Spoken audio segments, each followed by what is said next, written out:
One option found on the V-Ray frame buffer window that you will see me making extensive use of throughout this course would be the history tool.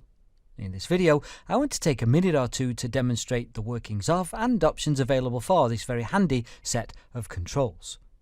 To enable the render history window, all we need to do is click the big H icon found among the tools on the bottom of the V-Ray frame buffer window.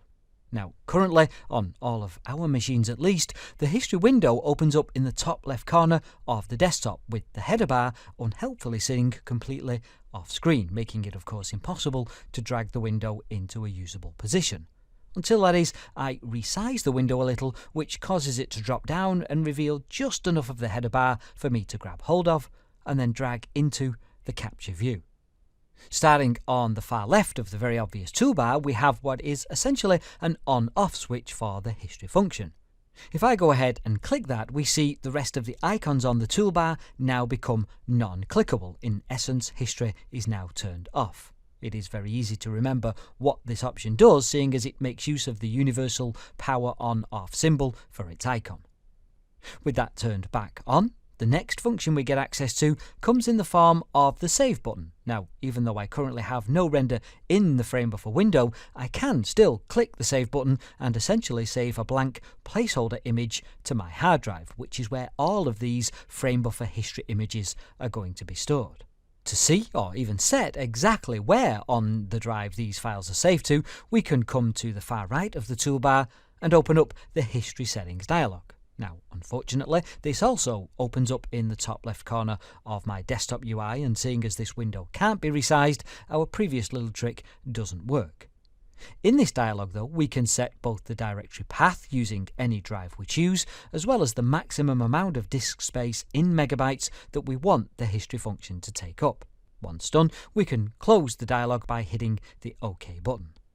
Now, to demonstrate our next piece of button functionality, I am going to need a render, so let's go ahead and hit the render button. Once done, we can use the save function once again to add our new render to the history list, and we can then delete our rendered image from the frame buffer window itself.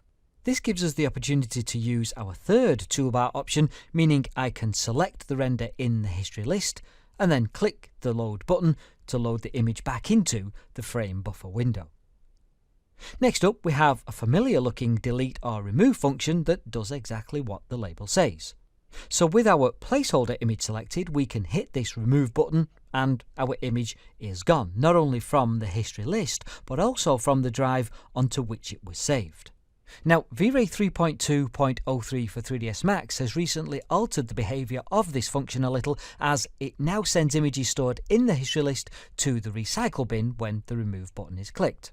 We still need to be aware here, though, that in V-Ray for SketchUp versions 2+, these images are still deleted completely. Our final two options give us the ability to set which images in the history list will show up on the left and right hand sides of the V-Ray frame buffer window when we use the set channel functionality. Anything set as channel A will sit on the left hand side of the window, whilst anything designated as channel B will end up sitting on the right. Indeed, let's go ahead and make a quick change to our scene here so that we can see this functionality in action. In the options editor then, let's open up the camera rollout, set our F number to a value of 6, and then take another render. To compare a render already saved in history to the current render in the frame buffer window, we don't actually need to set the A and B channels at all. In fact, we don't even have to save the current render to the history list if we don't want to. All we need to do is select the saved render in the history list and then hit the Set A button. This, as you can plainly see, loads the history image into the left-hand side of the frame buffer window, whilst leaving the existing render to occupy, in essence, the channel B or right-hand slot. We can, if we want, use the Swap A and B Images button found on the toolbar, if that in any way helps us with our image evaluation. Clearly then, the history tool and the V-Ray frame buffer in general have lots to offer in the way of both handy and powerful production tools that can be extremely useful when it comes to getting our job done.